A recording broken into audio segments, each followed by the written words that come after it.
Hello and welcome to Fresh Perspectives. My name is Gail. And my guest, well, it's my second guest of the day.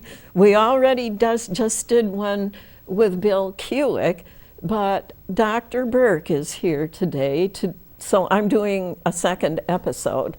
Thank you for coming on today. Oh, my pleasure. Dr. Berke. My pleasure. Okay, now you wanted to start out by talking about a triathlon, did you say? Oh, no, we have the Big Fish Triathlon in June. It's our 12th anniversary. We run it in Mayville Park. It's to raise money to have kids who have type 1 diabetes go to camp at the Y Camp for a week.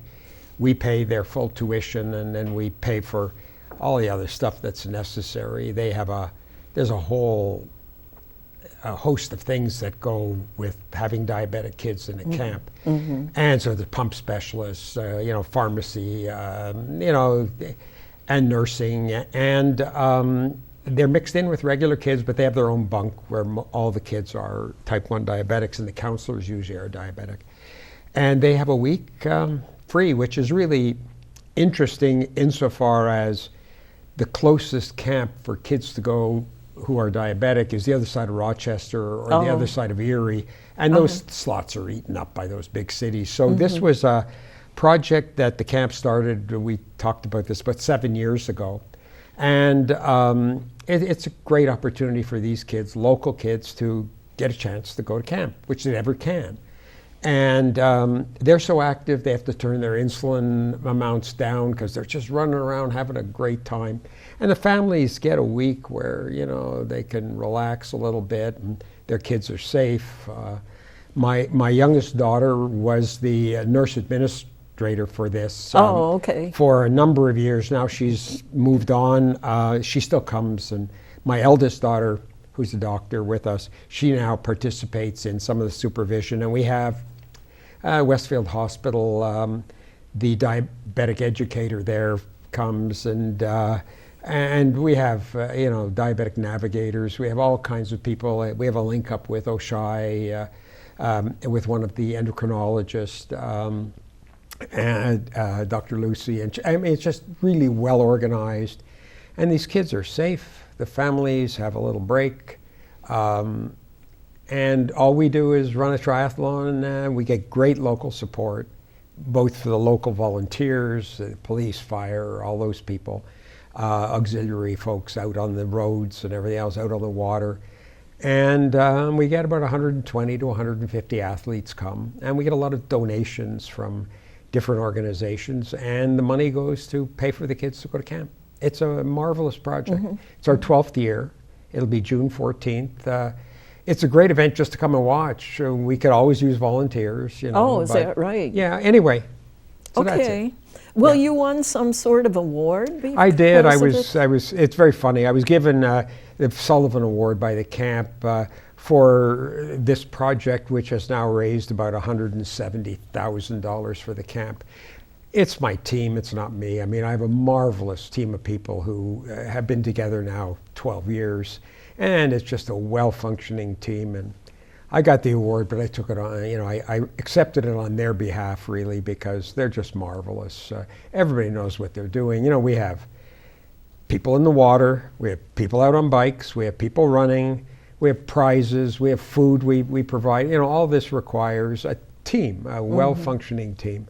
And what they do with me on race day is sit me down somewhere because I'm so nervous with all those people in the water, until they come out of the water. I'm just a nervous wreck because that's, it's a dangerous, you get 120, 130 people, even though we have, we have kayaks and the police dive team is out there or the sheriff's dive team is out there. We have all kinds of people.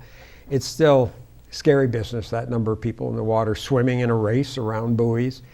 And until the last one is in, I finally take a deep breath, And on the bike, it's a little, but again, the local volunteers keep the bike route very tight, and we've been very, very fortunate.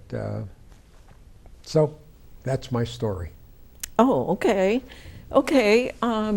So the main topic that you are here for today is about pain. is about pain. Yeah. Yes, so you want to talk about Right, pain. you know, pain is a very interesting subject. People think you get a little poke and you got pain and, you know, well, what happens to people who've lost a limb and they still have pain, phantom limb pain? How does that work? You've lost your leg and you still have leg pain. You know, pain is a very complex process. You have nerves coming out of your spinal cord, and people don't realize it's like your telephone wire out in front of your house. One wire's going to your house, one wire's going to the next door, one's going, and your body has the spinal column, and you've got these wires, these nerves going to different parts of your body. And if they get injured, there's pain, but those nerves that are going to each of those places, they're not only pain, there's touch, vibration, muscle. You know, that cable, that little cable going from each level has multiple functions. Plus, the pain, you know, I brought along that dermatome chart, but we'll talk about it in a minute. But pain is very, so when I was an undergraduate at McGill University in Montreal, Dr. Hebb, who was a famous psychologist in my first year, showed us the Scotty dog experiment, which he had done. It would not be allowed any longer. They took a litter of dogs, little Scotties, Scottish Terriers, and they divided them up. 2 dogs there, I forget how many there were, but let's say 2 were allowed just to run around. 2 were wrapped up in cotton batting, and they were fed, but they couldn't touch anything. And then after a period of time, they let them loose. These dogs would go over, put their nose into a candle and not feel it. Well, how could that be? Well, pain is not only an inborn sense we have, but it's also a learned process. You know, some people, you just touch them and ouch, and other people, you know, they say high pain tolerance. Well, it's a learned process. Now, for humans, it happens very quickly. Babies cry when you pinch them. I mean, and they've been bounced around in the womb and everything, so they have some pain, but it's learned. And so 4 or 5 years later in medical school, I get another lecture. And Dr. Melzak, who's famous for something else, but he talking about the gate control theory. So pain actually has 2 nerve fibers that are involved. One is fast A, the other is slow C. Think of your pain perception as in your brain as a gate where the gate is shut. You get a painful stimulus, the fast A fiber fires the signal up and the gate opens. And then this big signal comes up, bam, and you've got pain. That all happens instantly. It's theoretical, but that's not a bad concept to think about pain. So what's happened is people have developed a TENS machine, transcutaneous electrical nerve stimulator. A lot of people use them. You put these patches on, you turn on a little dial, and the patches are right where the pain is, and it interferes with the A fiber. So the gate, in theory, doesn't open, so you don't feel the pain. Oh, okay. It's not bad. It's like the dentist playing music when you're having dental, you know, they've tried all kinds of things. But anyway, for some people, this works really well. Now they have spinal cord stimulators they implant, same thing. It puts in some music, some noise, and it interferes with that fast A fiber. So you don't perceive the pain as much. It works, but it, you know, it's so-so. A lot of drugs, Lyrica, gabapentin, interfere with the transmission of pain, but not great. The opiates work up here. They just block, you know, your perception up there. So this guy in Italy in 2009, a neurophysiologist, he started looking at this and he realized that maybe there's a different way to deal with this, that the brain is always learning. It's got neuroplasticity. And maybe there's a way to teach the brain to learn something different. So he started playing around with this device, and he built this device called the Scrambler, is the nickname for it.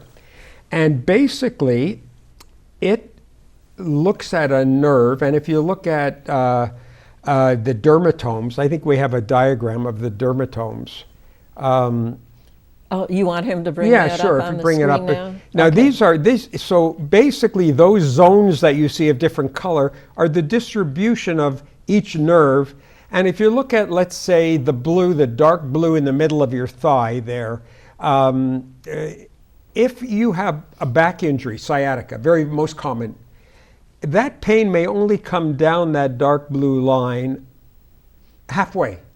Why halfway? We have no idea, except it's probably because there are multiple little fibers in there, nerve fibers. And so what he said is, what happens if I capture a normal signal further down that nerve and send it to the brain electrically? And so he started playing around with this, and he's developed this machine where you put electrodes on along the nerve fiber that's affected, but where there's no pain. And you stimulate that in a number of places for 35, 40 minutes.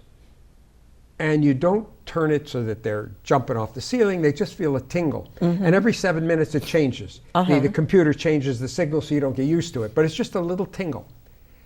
And what they found was that after a few treatments for many people, pain's completely gone. Oh, okay. And they don't have pain anymore. Okay. And it's gone completely, forever. Okay.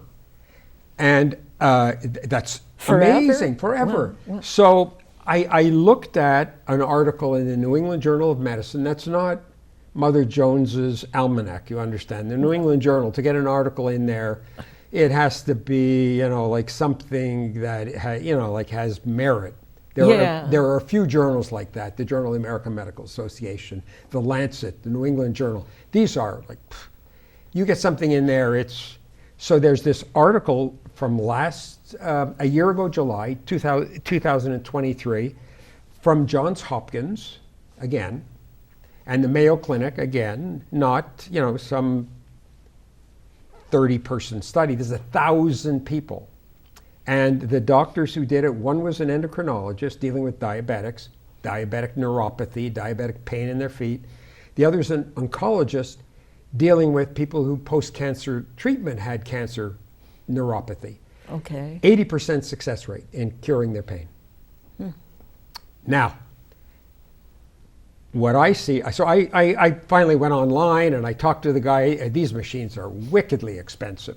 Well, I worked out a deal where I rent this machine and we started using it on people, basically sciatica. It works. Now, that's pretty much the only thing that you've tried herpes, with? shingles pain. Oh, shingles. Oh, yeah, shingles pain, neck, neck pain. There are certain pain syndromes that are really hard to treat. Trigeminal neuralgia right here. It's hard to find because the face is, the nerve root here. It's very difficult. Complex regional pain syndrome, which is a weird condition where you sprain your wrist or you break your ankle like you did, and suddenly you end up with this intractable pain and weird sensation and everything in that limb, and no one knows why it happens, but it's unbearable. That one takes about 10 or 15 treatments to work. A broken ankle? Oh, no. The broken ankle doesn't work. It doesn't? No. That type of pain doesn't work. It has to be nerve-related pain. Okay. And so what we do is, let's say you have sciatica, and the pain just comes down into your thigh. We then put the leads below that and on your back, around it, and you sit, and the pain is 8 out of 10. I can't stand it, After a treatment of 30 minutes or 45 minutes, pain's down to 2 or none. And then it comes back. And we have to treat you the next day. And maybe the pain has gone for 12 hours. By the third day, the person says, I don't have any pain and I didn't have pain all night. They're done. So, that's, so if you think about it, imagine having a pipe with water running through it and you have a break in the pipe, but the pipe before, the pipe after the break is fine. And what this does basically is it puts a jumper cable on the normal pipe and then goes back to where there's normal and gets that signal from the broken out of the game, and your brain accepts the new signal from that same nerve in the part of the nerve that... So I had this fellow look us up. We're on the website now. And he's from Michigan and he's a nurse. And he broke his ankle, much like you did. But he got neuropathy in the foot. Okay. And he was treated about a year or two ago with this treatment. This treatment's been around since 2009 in Europe, and in Texas people are using it. Anyway, He saw us on the website, drove from Michigan, and came in one day. He says, the pain's back. I tripped over my dog, and I've got pain again.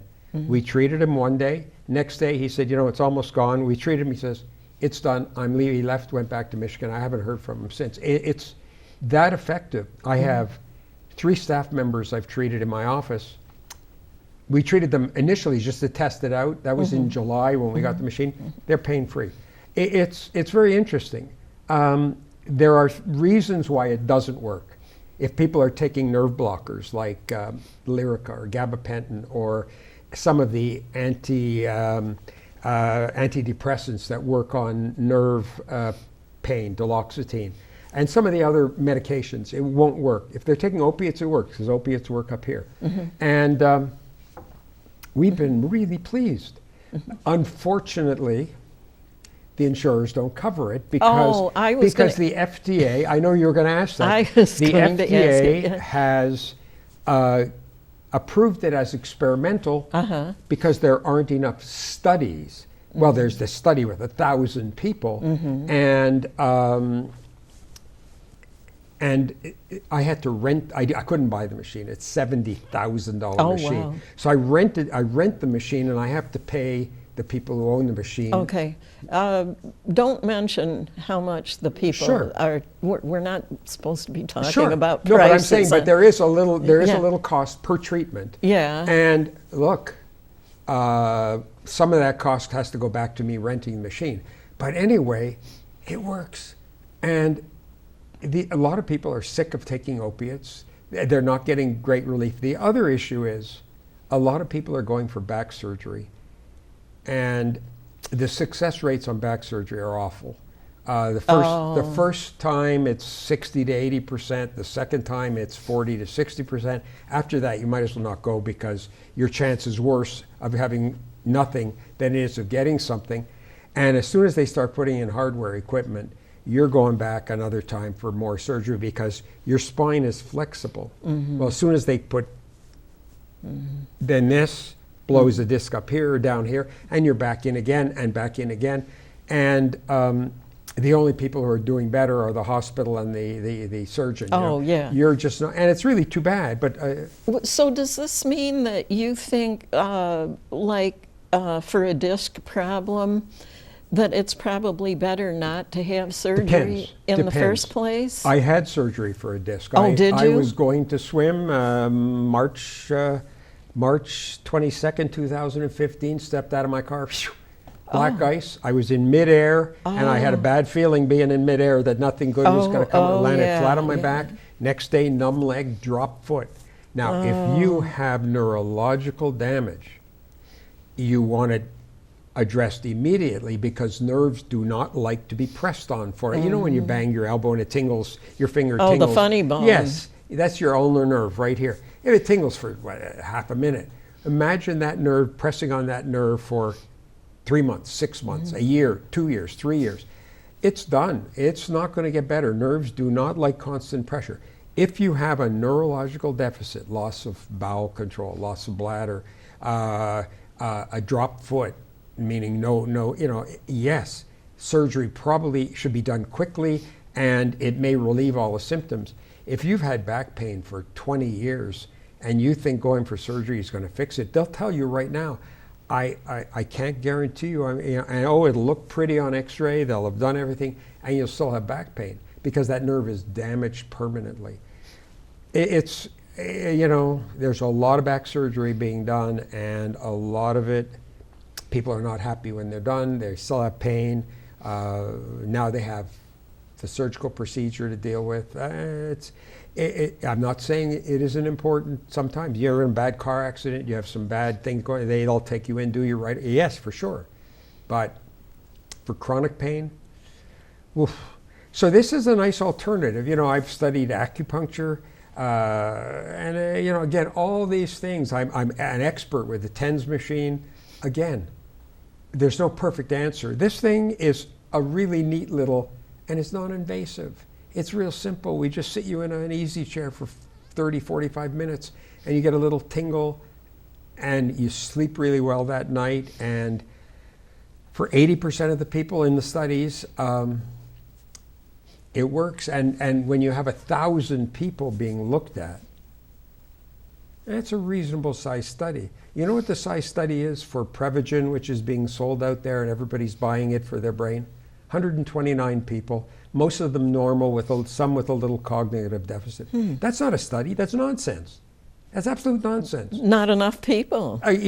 For a study, you have to have adequate size, balanced, controls, and people who are being treated and see the difference. I mean, if you read the fine print, it's garbage, being sold by the millions. And again, they advertise it on television. Of course they do. Of course they do. And it's $2 a pill at the pharmacy, and there's no scientific nothing to prove that it works. There's a lot of data out there, and it shows that it can be effective. Is it perfect? Probably not. I've had I had one patient I treated for complex regional pain syndrome. A patient had about 15 treatments. Both arms were affected. One is back to normal. The other one, the patient would come in with it wrapped, covered over because air conditioning, anything touched it, just the touch. Now you can touch the arm and, now, is that perfect? No, but it's a whole lot better than it was. But it was 15 treatments, and those are tough. Mm-hmm. But for sciatica, especially long-standing, it's worth a try. And again, I'm not here pushing this thing. I'm just saying I've been really quite surprised at how successful it is. The other thing is the military's using it. Oh. Yes, wow. Walter Reed, MacDill Air Force Base. And the dumbest part of this whole thing is I'm VA certified to treat, and I can't get them to agree to allow me to treat, they have to go through all kinds of hoops when they're using it at Walter Reed. And it's too bad because there are a lot of military folks out there who have chronic pain from injuries and everything else. It has to be neuropathic pain. Mm-hmm. Okay, it has to be nerve root pain. So shingles pain, perfect. Mm-hmm. Would that be like with people who get like herpes cold sores and things? Well, herpes cold sores come and go. So that's not really... it's not really for that. No, and it's not for a broken arm or a broken ankle where it hurts because you broke it. It's if afterwards you have chronic neuralgia from that, then this works. And basically all it does is it short circuits the pain and jumps, it puts you almost think about it as putting a jumper cable around the damaged part, and it just sends another signal that your brain accepts rather than the pain signal. Really, it's very strange, but it works.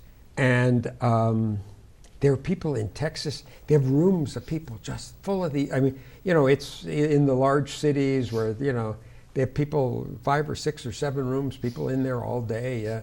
Here it's rural, and this summer we had a fair number of people. Now I have 2 coming tomorrow, or no, Monday. And again, we have them come on Monday because we know it's going to take 2 or 3 days.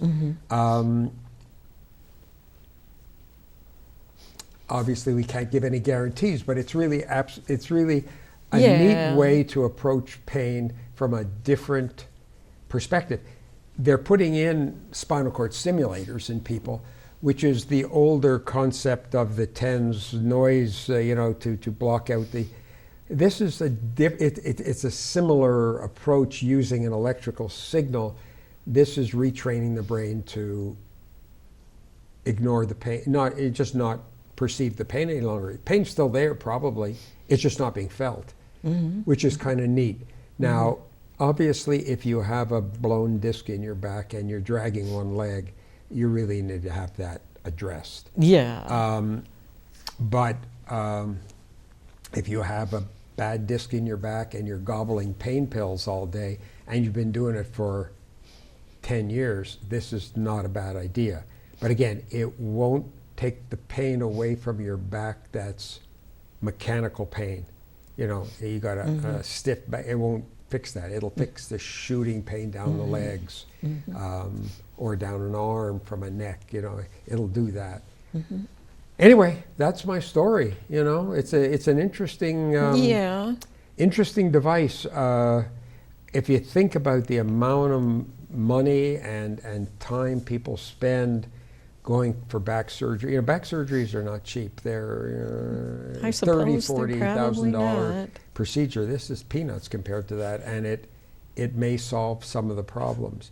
I'm really interested in looking at the side of it for our veterans, you know, because I think this is a disgrace that we can't offer this directly to them. They have to go through all kinds of hoops. It's really, really strange. And a lot of them have, you know, stuff that happened that, you know, they put their lives on the line for us. They should be treated a little better than that. But that's another story. Yeah. I'd kind of like to tell a little story. Several years back, we had a Reiki therapist come to, and they're using Reiki at the Cleveland Clinic now, I heard. But we had a Reiki therapist from Fredonia come to one of our Vegetarian Society dinners to talk about that one year. And she asked for a volunteer. And I just happened to be having a stiff and sore neck and shoulder. It felt so tight. I knew I was going to be calling the chiropractor in the morning. And, well, okay, so I volunteered, and she said, are you having any pain? And I said yes, and I said the left side of my neck and my left shoulder. So she put one hand on my neck, one hand on my shoulder, and held it there for just a brief period of time. And she was carrying on a conversation with other people in the room while she was doing this. And anyways, like I said, I knew I would have to go to the chiropractor in the morning. However, I didn't notice anything then, but when I woke up the next morning, the pain was gone. It was totally gone. Yeah, there's a whole area, when I say I studied acupuncture, there's a whole area of energetics that we really don't understand. You know, Qigong is another one where I've seen Qigong therapy, and it's just hands-on, but not really manipulation, just hands-on. I have Chinese massage balls that have a little bell in them, and they have different tones, and you use them on. The whole concept of energy, we really don't understand it all that well, but definitely there are things that you describe where there are changes that take place when you use these things, and we still don't fully understand why. Acupuncture, we have all kinds of theories, and the Chinese have like a whole mythological approach to it. And I'm using the term mythological not in a negative way, that you have energy, lines of energy. These are all points where usually muscle and tendon attach to bone, or they're highly sensitive points that have a lot of stretch and pain receptors in them. And when they're stimulated, they're sending changes, you know, your messages that we don't fully appreciate how this affects how you perceive pain or well-being or whatever else. Totally amazing. And there's a lot, as Shakespeare wrote, there are more things in heaven and earth that are dreamt of in your philosophy, Horatio. You know, we just don't know. And what I'm finding as I go, I was talking about this yesterday with my staff, I'm finding it more and more interesting the longer I do it, how amazing things are in medicine. Not I'm talking about all the discoveries, just what goes on in people's bodies and how things work and how we kind of, you know, look at them, and it's this complex interaction of things. nature, nurture, you know, and what we do. As you say, taking a risk going down an embankment and breaking your ankle. I mean, the dumb things we do, and also just things that happen to people, things that and we don't understand why. Well, it's the genetics, it's the environmental, it's accidental, it's a bunch of things. Yeah, like on, I guess it was New Year's Eve, people just happened to be celebrating New Year's Eve in oh shoot. Well, you know that horrible thing that happened on New Year's Eve in New Orleans. Oh, yes. Yes. Just because they were there to celebrate, Of course. Well, people got killed. Yes. Because they had gone there to celebrate Yes. New Year's Yes. Eve. Yes. I mean, through no fault of their own. Of course, and those things happen, and it's just being in the wrong place at the wrong time. But for the majority of people, it's choices, and it's. Well, that was sort of a choice too. I Because know, they were but there. I'm talking about choices with respect to, you know, 2 packs a day of smoking for 40 Oh, years. that, yeah. You're rolling the dice, Right, drinking right. in excess, just understanding. So I have this metaphor. Metaphor, is that the right word? I don't know. People have pension plans at work. Right. Every 2 weeks, $25, $50, whatever it is, goes out of your paycheck into a pension for 30 years from now, right? For when you retire. Exactly. Great concept. How about exercise? Right now, you exercise for 30 years from now, you're going to be healthy, but that day, you feel good after you've done it. You get a 2 for 1. Yeah. It's the yeah, best pension plan yeah, you can have. Yeah. Just getting out, going for a walk, you feel better, and you know that it's improving your chance of having a successful outcome 20, 30 years from now. And so, you know, there are choices people make. And I once saw that someone had criticized me on Facebook or something like that. He wouldn't send me for, hey, he's just an exercise freak. No, I just feel that one of the things you can do is get out and go for a 20, 30-minute walk every day, nice brisk walk. First of all, it's wonderful to be outside. We're really fortunate here. Look what's happening in California, fires, Oh my Florida, the hurricanes and everything else. I have a friend in Florida. His offer for insurance was $100,000 a year for his house because Wow. high risk. Yeah. And so here we live closest to the largest source of fresh water in the world. Yeah. And yeah, it's cold out today. Yeah, it's Yeah. winter for Yeah. whatever. And Well- then we have a beautiful spring, summer, fall. Yeah, it's I- boring here. Yeah. I know. Every time I hear about any of these disasters, the fires or the hurricanes, or I will say, I'm so lucky that I don't live there. Yeah, now those people have, I mean, they're wonderful places to live, I'm sure. I mean, yeah, you know, fascinating There's things reasons that Oh, they yeah, but- that they like to be there. But you can't get insurance on a house in parts of California or Florida. You run the risk of, and we know the sea level is going to be rising there and all kinds of things.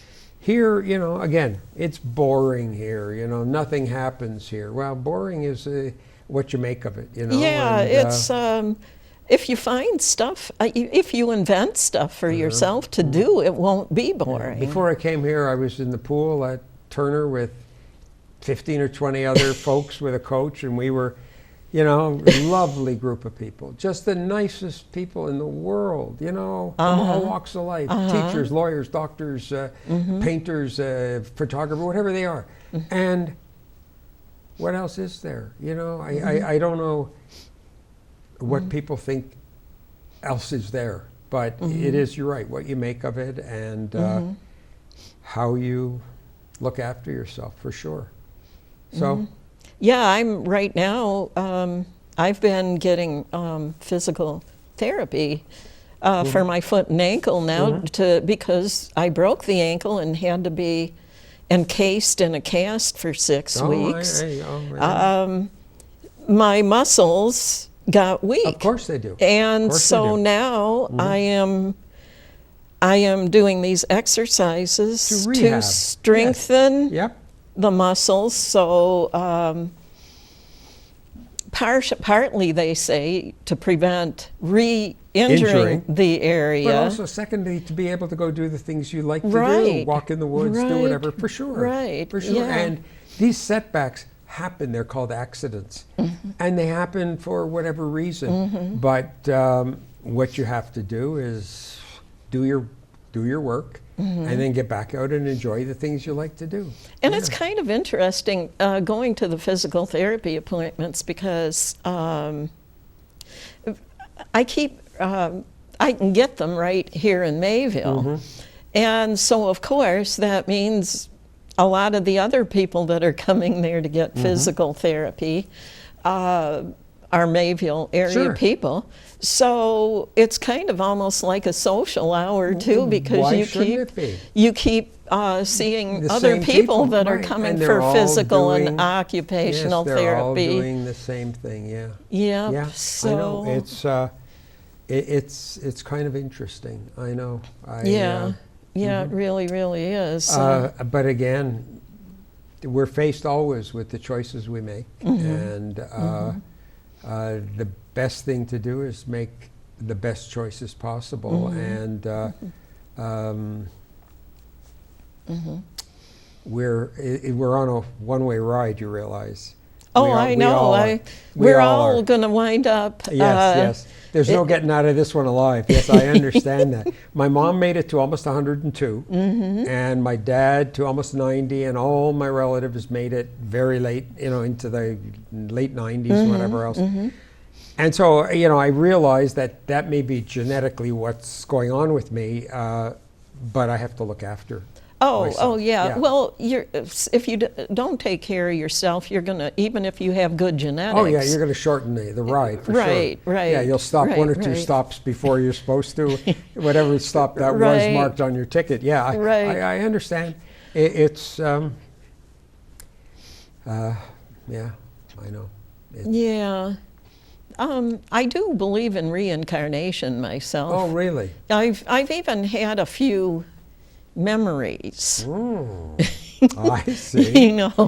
So Yeah, that's very interesting. I'm one of these people. Well, I think it was because of practicing yoga, Right. and meditating and like that, and I something called a Kundalini awakening happens to people who.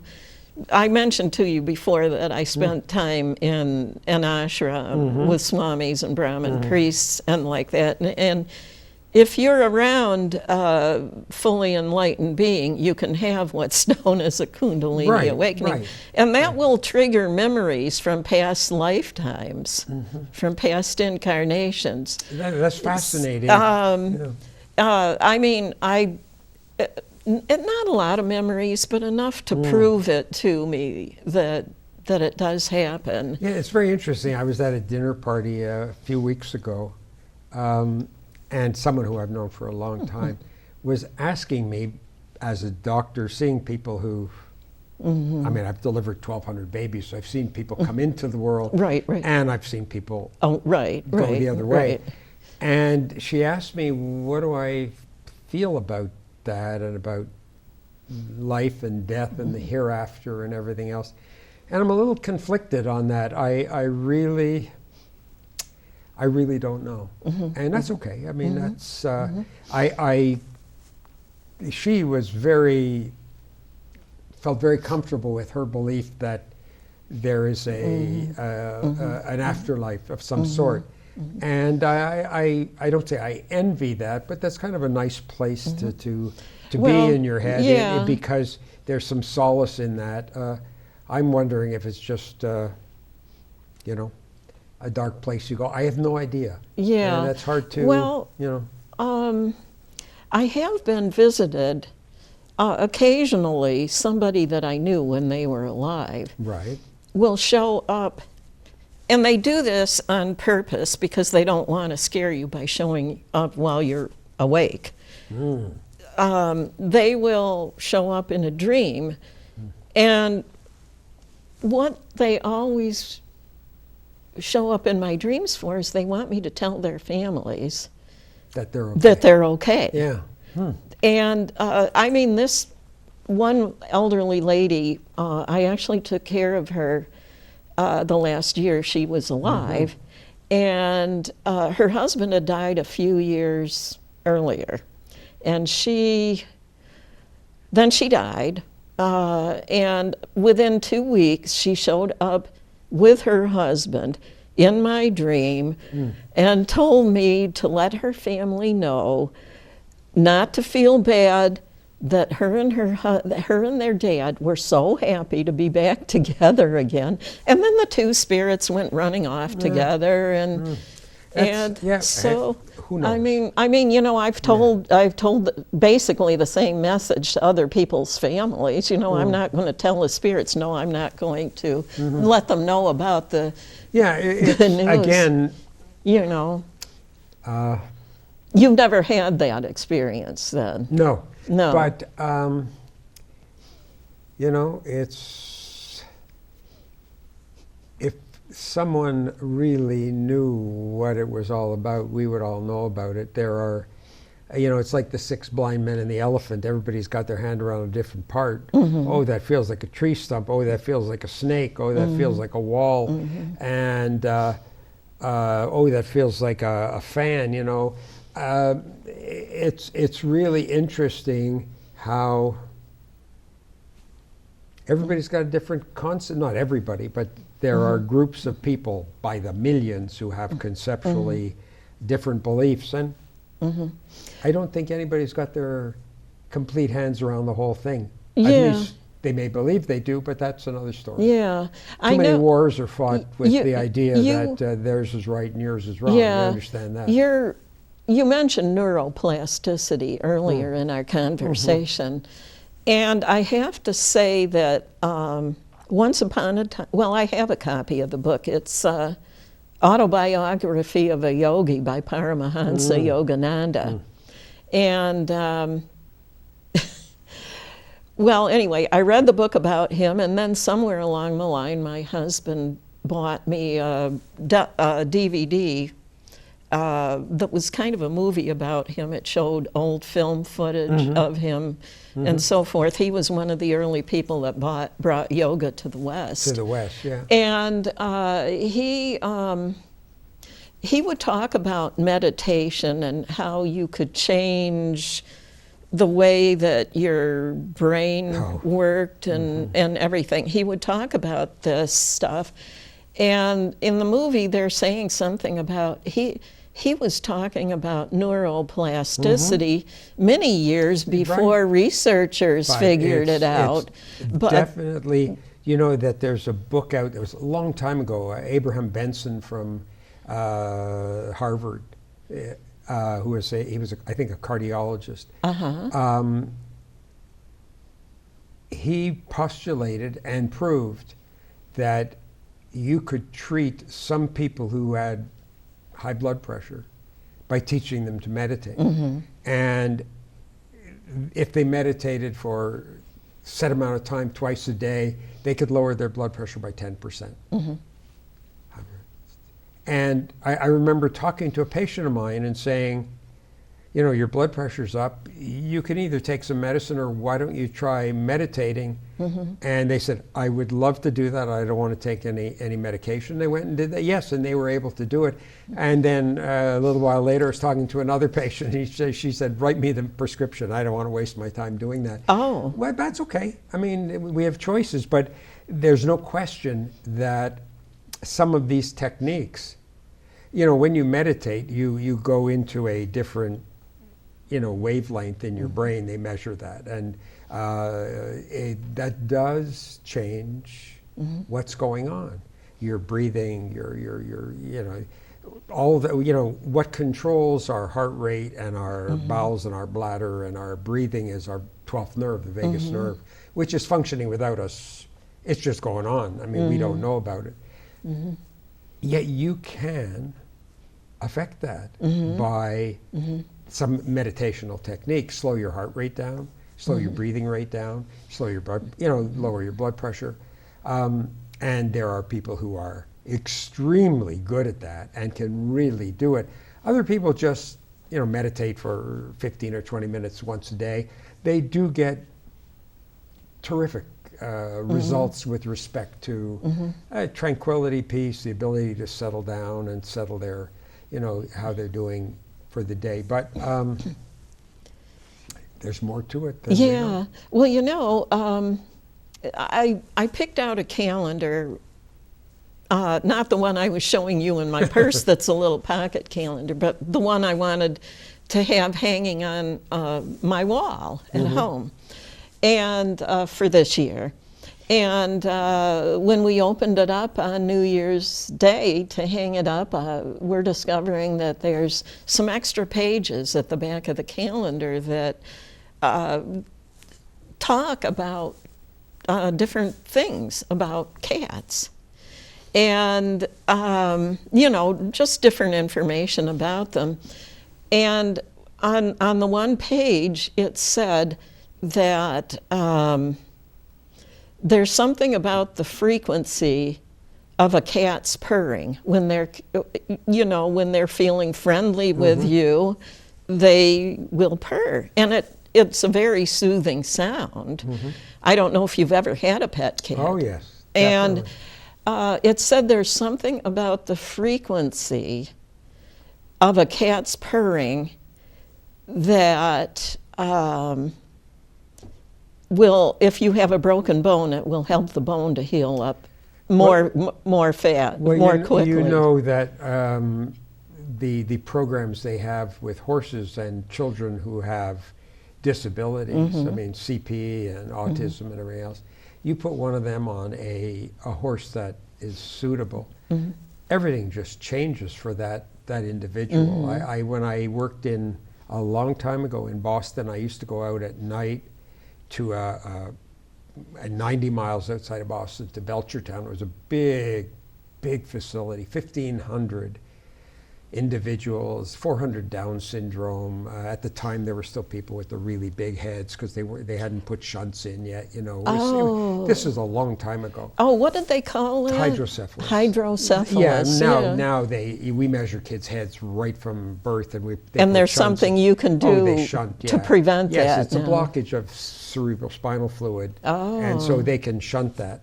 And there was one of the early programs for horses and putting individuals on horses, especially the ones who had, spinal bifida and CP, and they were really, and they were just, and these horses, now I know Centaur Stride here on the road up to Sherman from Westfield, they have a program. And it's just a marvel, and a horse, they know, the horse, these are animals, big animals that just understand what they're dealing with.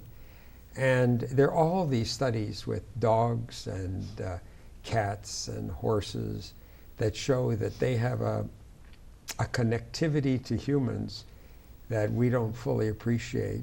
And a lot of people don't realize that animals think things through and make decisions. And they do, I mean. Yeah, sometimes more than humans. I've got a couple of instances in broken bones where I didn't think things through far enough, and I made decisions which turned out to be painful. Yes. Yeah, I mean, my sister lives in Mifflinburg, Pennsylvania, and works at a library.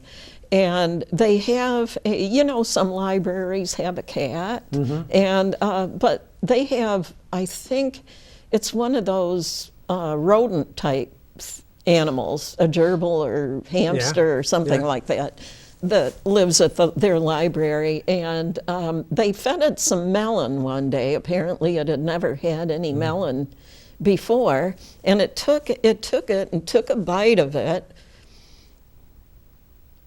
and tasted it and thought about it for a minute, and then real it really put the rest of it in its mouth, and apparently enjoyed it. It had to think about it for a minute. And I've never had this before, and then it popped the rest of it into its mouth. You know, it is a very complex process that we're involved in. Some of us more involved than others, but it's a very, very amazing, interconnected universe of things going on. And the more you appreciate that it's all connected somehow, the more you understand that, you know, every one of those things out there has some relationship with everything else that is intelligent design, they call it. You know, it's rather interesting. Yeah. Yeah, it really is. Another thing that animals do if they live with you is they watch you very closely, and they wind up learning what every move you make means. You can ask Carl about this. We've got a cat at home. He would open a can of tuna fish for himself. And, you know, he would let her have the liquid out of the tuna fish can. So now you cannot open a can in our house anymore without the cat showing up in the kitchen and meowing very loudly. So yeah, we had poor Fidel, who was the neighborhood cat. He was our cat, but Sunday he was at someone's house watching NFL football. Another day I'd look, he's up on the roof with my neighbor while my neighbor's working on the roof, and it was like a dog. Everywhere I went, Fidel was with me. Oh, you know, yeah, I know, and the world's friendliest, I mean, just amazing animal, you know, and they're very important for some people in their lives, which is good. I mean, my poor wife was very unhappy when poor Fidel passed on, you know, because he was quite the friend. Yeah. Anyway, so the Scrambler. The Scrambler. It's a funny name for it. It's a bit of a misnomer, but it's the other name is so long and. Is Scrambler the initials for the long name? No. The Scrambler is just what somehow they put the name on the Scrambler, and they call it Scrambler therapy.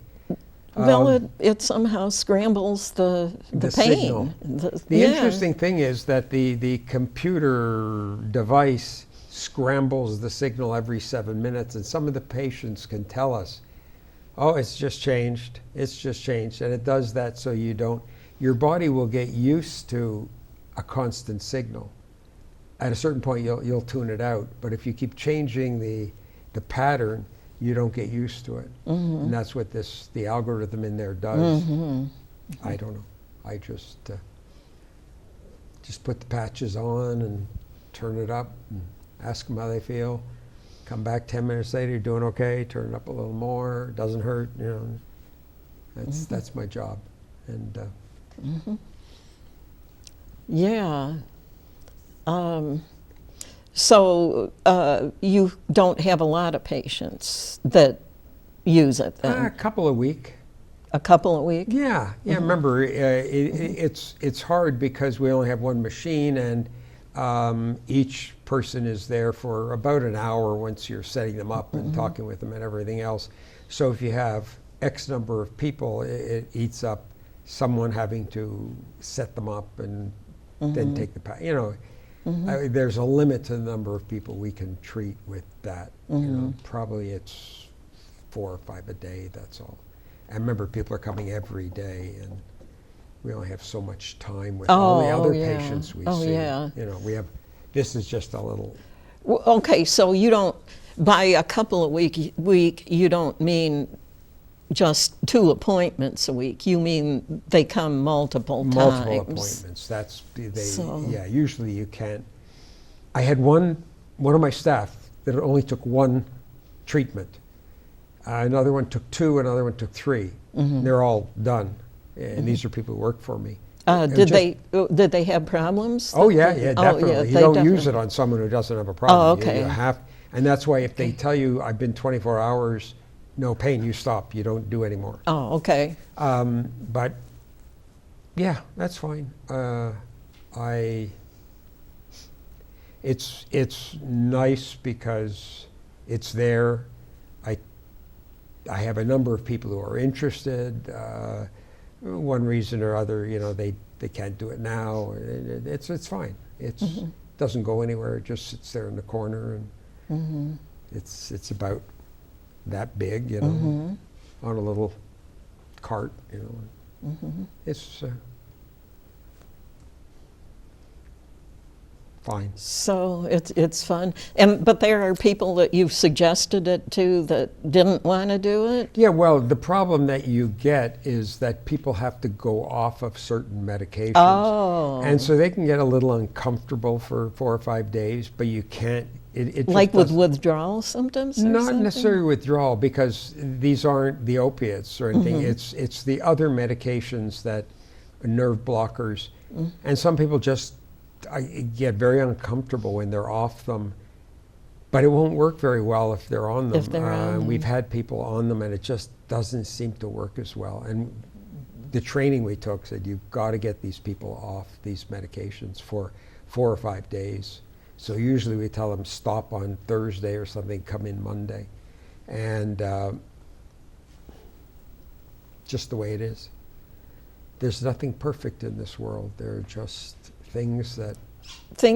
Some things work for some people that don't work for others. Yeah, in this case, it's basically the failures we've had have been people who just can't get off these meds.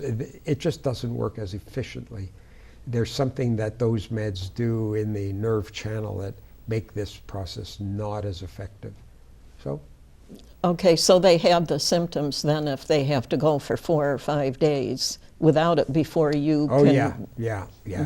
Yeah, and we want, if people have no pain, we don't do it.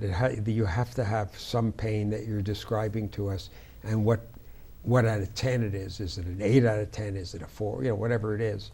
And then we can judge how it went for the treatment, then the next day how it looks, and then when you come to 0, we're at 0, and that, yeah. So that's my story, and I'm sticking to it. Oh, yeah, okay. Well, we're coming to the end of, we're down to less than half a minute of... Half a minute, okay. of Fresh Perspectives. It seems like these episodes go so fast. Well, there's always interesting things to talk about. Oh, yeah. Be it anything but politics and religion is Oh, fine. my gosh. Yes. Oh, my gosh. Yeah. Good topics to stay away from. Well, they're okay if you're dealing with dialogue. There's no dialogue anymore. People just yell at each other, and that's the problem. The ideal thing about dialogue is you sit and then go into the other person's chair and look at the world on how they see the world and understand why they're talking to you the way they're talking to you and what their perspective is. And then you can go, and they should be looking from your perspective, and then the two of you talk, knowing why that person thinks that, and then you can have a discussion, a dialogue, and that's very useful. But well, thank you for appearing on Fresh Perspectives today, and I will see those of you in the viewing audience when I do the next episode.